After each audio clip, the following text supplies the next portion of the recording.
चांगलं कर्म करा, दान धर्म करा. कारण आपलं कर्म जर चांगलं असेल, महाराज मोठं गोड सांगतात, कर्म तेरा अच्छा है तो किस्मत तेरी दासी है और मन तेरा सच्चा है तो घर में मथुरा काशी है. कर्म जरी चांगलं असलं, आपली किस्मत आपली दासी आहे. आपलं मन जर चांगलं असलं, गरज नाही कुठे तीर्थाला जायची, आपल्या घरातच मथुरा काशी आहे. तुम्ही म्हणाल ताई मथुरा काशी म्हणजे, महाराज गोड सांगतात, मातृदेव भव, पितृदेव भव, आचार्य देव भव. जगातले सगळ्यात मोठे देव म्हणजे तुमचे आई देव आहे, तुमचे वडील देव आहेत. आई वडिलांची सेवा करा. म्हातारपणे आपल्या बोलल्याने त्यांचं अंत करून दुखवलं जाईल असं त्यांना बोलू नका. चांगलं कर्म करा, दान धर्म करा. तुम्ही म्हणाल ताई सत्यकर्म सत्यकर्म सत्यकर्म म्हणजे नेमकं कुठलं सत्यकर्म करायचं? सत्यकर्माचे अनेक उदाहरणं आहेत या ठिकाणी.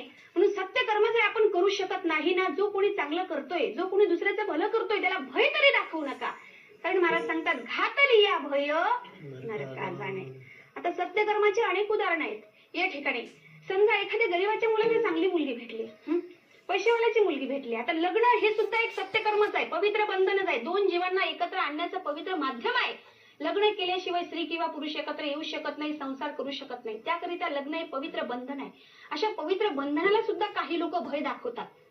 समजा एखाद्या गरीबाच्या मुलाला चांगली मुलगी भेटली, पैशावाल्याची मुलगी भेटली, लोक लगेच उलट बोलतील, म्हणे का हो काय बघून दिलं तुम्ही त्या मुलाला, काय आहे त्याच्याकडे, तो तर टेम्पररीच आहे. त्यावेळेस स्वतः करत नाही ना, लोक करताय, त्यांना भय तरी दाखवू नका. जर तसं केलं तुम्ही, मनाने सांगत नाही, तुकोबारायांचा प्रमाण आहे, घातलिया भय नरका जाणे.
घातलिया भय नरका जाणे. म्हणून सत्यकर्म या ठिकाणी आपण नाही करू शकत, जो करतोय त्याला भय तरी दाखवू नका. म्हणून महाराज सांगतात, भक्ता ऐसे जाना जे देही उदास गेले अशा पास निवारुणी विषय तो त्यांचा झाला नारायण.